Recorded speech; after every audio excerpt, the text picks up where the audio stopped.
नमस्कार दोस्तों, आप सभी का इस वीडियो में स्वागत है।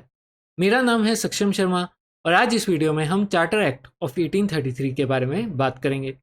तो इस चार्टर एक्ट ऑफ 1833 में क्या चेंजेस लाए गए और इसका क्या सिग्निफिकेंस रहा, और साथ ही हम ये भी जानेंगे कि इस एक्ट को सेंट हेलिना एक्ट क्यों कहा जाता है। तो ये सारी चीज़ें हम इस वीडियो के अंदर डिस्कस करने वाले हैं। तो सबसे पहले तो हम सेंट हेलेना एक्ट क्यों कहा जाता है यही जान लेते हैं। तो सेंट हेलेना एक छोटा सा आइलैंड है साउथ अमेरिका और अफ्रीका के बीच में। इस आइलैंड का पुराने टाइम में जब यूरोपियंस यहाँ से ट्रेड करते थे इंडिया के साथ, तो वो एक तरीके का ये रेस्टिंग स्टॉप था उनके लिए।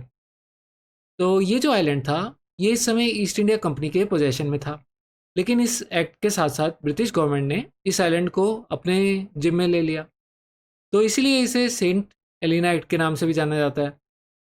और इस आइलैंड के बारे में एक खास बात यह भी है कि यहीं पर नेपोलियन को 1815 में कैद करके रखा गया था और 1821 में ये इसी आइलैंड पर नेपोलियन की डेथ हुई थी।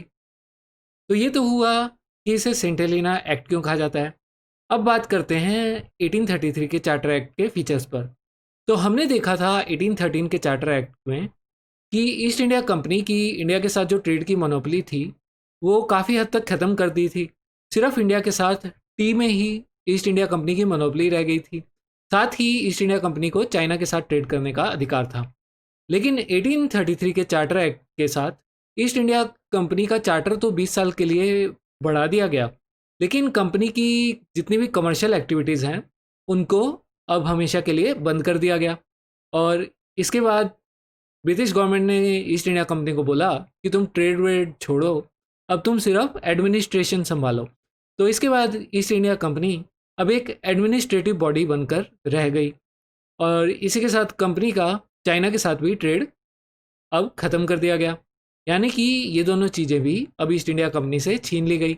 अब east India company mainly India के अंदर एक एडमिनिस्ट्रेटिव बॉडी बनकर रह गई जो इंडिया के अंदर जो ब्रिटिश पोजेशंस है उनको संभालेगी। उसके साथ ही इस एक्ट में इंग्लिश को फ्रीली परमिशन दे दी गई कि वो इंडिया के अंदर आके सेटल होना स्टार्ट कर सकते हैं। इस एक्ट ने ब्रिटिश कॉलोनाइजेशन ऑफ कंट्री को लीगलाइज कर दिया। अब से इंडिया एक ब्रिटिश कॉलोनी के नाम से जाना जाने लगा। यहाँ पर कंपनी को साफ तौर पर बता दिया गया कि जो कंपनी की टेरिटरीज हैं वो कंपनी अभी भी गवर्न कर रही है, पर ये जो असली पावर है वो ब्रिटिश गवर्नमेंट और ब्रिटिश क्राउन के हाथ में है। अब आते हैं हम 1833 चार्टर एक्ट के प्रोविजंस पर। तो यहाँ पर जो एक सबसे बड़ा बदलाव लाया गया वो था कि गवर्नर जनरल ऑफ बंगाल को अब से गवर्नर जनरल ऑफ इंडिया बना दिया गया। यानी कि जो गवर्नर जनरल ऑफ बंगाल है वो पोस्ट अब ख़त्म कर दी गई और यहाँ पर लॉर्ड विलियम बेंटिक पहले गवर्नर जनरल ऑफ इंडिया बने और साथ ही ये आखिरी गवर्नर जनरल ऑफ बंगाल भी थे। इस गवर्नर जनरल ऑफ इंडिया की पावर्स बहुत ज़्यादा बढ़ा दी गई। जितने भी इंडिया के अंदर सब्जेक्ट्स हैं, चाहे वो ब्रिटिश हों, इंडियन हों और लोकल आदिवासी हों, सबके ऊपर लॉज बनाने की पावर इस गवर्नर जनरल ऑफ इंडिया को दे दी गई। तो इस गवर्नर जनरल के पास लेजिस्लेटिव पावर्स थी एंटायर इंडिया के ऊपर। और साथ ही जो बॉम्बे और मद्रास प्रेसिडेंसी के गवर्नर्स थे उनसे उनकी लेजिस्लेटिव पावर्स छीन ली गई। पहले क्या हो रहा था, 1813 के चार्टर एक्ट के बाद गवर्नर जनरल ऑफ बंगाल कुछ और लॉज बना रहा था, गवर्नर बॉम्बे का कुछ और लॉज बना रहा था, मद्रास का गवर्नर कुछ और लॉज बना रहा था, चार्टर एक्ट 1813 में कुछ और लिखा हुआ था। तो बहुत ही कन्फ्यूजन क्रिएट हो रहा था। इसके चलते जो ब्रिटिश गवर्नमेंट है उसने 1833 चार्टर एक्ट में सारी लॉ मेकिंग पावर अब गवर्नर जनरल ऑफ इंडिया और उनके काउंसिल को दे दी। और इसके बाद से जो एडमिनिस्ट्रेशन है वो अब सेंट्रलाइज हो गया, यानी कि सारी पावर अब सेंटर के हाथ में चली गई। तो साथ ही जो सिविल और मिलिट्री अफेयर्स थे कंपनी के वो भी अब गवर्नर जनरल का काउंसिल ही कंट्रोल करता था। यानी कि गवर्नर जनरल और उनके साथ जो काउंसिल के मेंबर्स थे वो मिलके इसे कंट्रोल करते थे। गवर्नर जनरल के काउंसिल के जो मेंबर्स थे, जिसे पिट्स इंडिया एक्ट जो कि 1784 में आया था, उसके बाद 4 से घटा के 3 कर दिया गया था। अब उन्हें फिर से बढ़ाकर 4 कर दिया गया। लेकिन ये जो चौथा मेंबर था, इसके पास एक लिमिटेड पावर थी। तो ब्रिटिश गवर्नमेंट ने देखा कि ये जो कंपनी है अब इंडिया के अंदर काफ़ी सारे लॉज बनाने वाली है, तो उसके लिए ही एक स्पेशल मेंबर रखा गया जिसे लॉ के बारे में काफ़ी ज़्यादा नॉलेज हो। और यहाँ पर लॉर्ड मैकेले फोर्थ मेंबर बने, और ये सिर्फ लेजिस्लेटिव पर्पसेस में ही इस काउंसिल के अंदर हिस्सा लेते थे। अदरवाइज ये इस काउंसिल के डिसीजंस में हिस्सा नहीं लेते थे। उसके बाद यहाँ पर पहली बार गवर्नर जनरल की गवर्नमेंट को गवर्नमेंट ऑफ इंडिया कहा जाने लगा, इसलिए इसे कभी कभार गवर्नमेंट ऑफ इंडिया एक्ट 1833 भी बोला जाता है। और इस काउंसिल को, जो गवर्नर जनरल का काउंसिल था, इसको इंडिया काउंसिल कहा जाने लगा।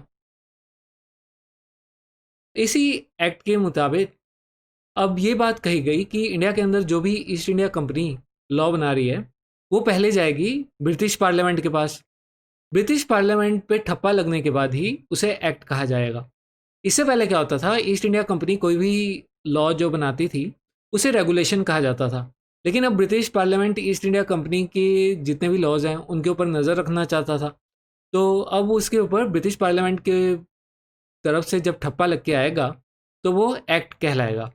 साथ ही यहाँ पर इंडियन लॉ कमीशन बनाई गई, और इस इंडियन लॉ कमीशन के जो चेयरमैन थे वो थे लॉर्ड मैकेले, जो कि गवर्नर जनरल के काउंसिल के फोर्थ मेंबर भी थे, जो कि अभी हमने पढ़ा। और इन्हीं लॉर्ड मैकेले ने आगे जाके एक फेमस स्पीच दी थी, जिसके बाद इंडिया के अंदर इंग्लिश एजुकेशन को चुना गया था मीडियम स्कूलों के अंदर एजुकेशन देने के लिए। साथ ही इस लॉ कमीशन का एक और पर्पज़ ये था कि ये कमीशन जितने भी इंडियन लॉज हैं उनको कोडिफाई करेगी। 1833 के चार्टर एक्ट में पहली बार इंडियंस को कंट्री के एडमिनिस्ट्रेशन में जगह दी गई, यानी कि अब इंडियंस भी सिविल सर्विसेज में अप्लाई कर सकते थे। यहाँ बोला गया कि मेरिट बेसिस होना चाहिए एम्प्लॉयमेंट का, और किसी भी तरीके से बर्थ, कलर, रिलीजन या रेस के ऊपर कोई भी किसी भी तरह का भेदभाव नहीं होएगा। हालांकि जो प्रोसेस था सिविल सर्विसेज क्लियर करने का, वो अब भी इंडियंस के लिए काफ़ी मुश्किल था, क्योंकि जो पेपर था वो लंदन में होता था, और जो उसके अंदर लैंग्वेजेस थी वो ज़्यादातर यूरोपियन लैंग्वेजेस यूज़ की गई थी। लेकिन फिर भी यहाँ पर सत्येंद्र नाथ टैगोर पहले भारतीय बने जिन्होंने सिविल सर्विस एग्ज़ाम को क्लियर करा, और उसके बाद 30 साल इन्होंने सिविल सर्विसेज में इन्होंने अपना काम किया। उसके साथ 1833 के चार्टर एक्ट में स्लेवरी को भी अबॉलिश कर दिया गया। ब्रिटिश पार्लियामेंट ने अपने सारे टेरिटरीज़ के अंदर 1833 में स्लेवरी को अबॉलिश कर दिया गया था, और इसी के साथ ये स्लेवरी इंडिया के अंदर भी अबॉलिश कर दी गई चार्टर एक्ट के अंदर।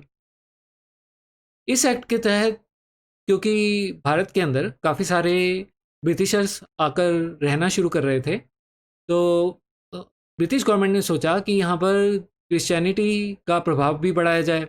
तो उसके लिए उन्होंने बिशप्स, जिनकी गिनती पहले भारत के अंदर 1 होती थी, वो 1 से बढ़ाकर 3 कर दी।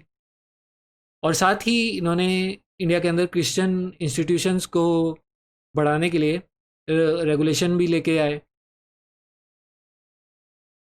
तो ये सारे प्रोविजंस थे चार्टर एक्ट ऑफ 1833 में। अब इनका सिग्निफिकेंस क्या रहा? तो पहली बार यहाँ पर गवर्नर जनरल ऑफ इंडिया बना के और उनके काउंसिल को काफ़ी ज़्यादा पावर्स देके एक तरीके से इंडियन एडमिनिस्ट्रेशन बहुत ज़्यादा सेंट्रलाइज कर दिया गया। और इस एक्ट के तहत ईस्ट इंडिया कंपनी की कमर्शियल एक्टिविटीज़ हमेशा के लिए ख़त्म कर दी गई, और अब ईस्ट इंडिया कंपनी का रोल इंडिया के अंदर मेनली एक एडमिनिस्ट्रेटिव बॉडी की तरह रह गया। साथ ही पहली बार इंडियन लॉज को कोडिफाई किया गया, जिसके चेयरमैन मकौले थे, जैसा कि अभी हम पढ़ चुके हैं। उसके बाद पहली बार इंडियंस को गवर्नमेंट सर्विस के अंदर शेयर मिला, जहाँ पे सत्येंद्र नाथ टैगोर पहले सिविल सर्वेंट बने। तो ये था चार्टर एक्ट ऑफ 1833। उम्मीद है आपको ये टॉपिक समझ आया होगा, और लाइक और सब्सक्राइब करना मत भूलिएगा। धन्यवाद।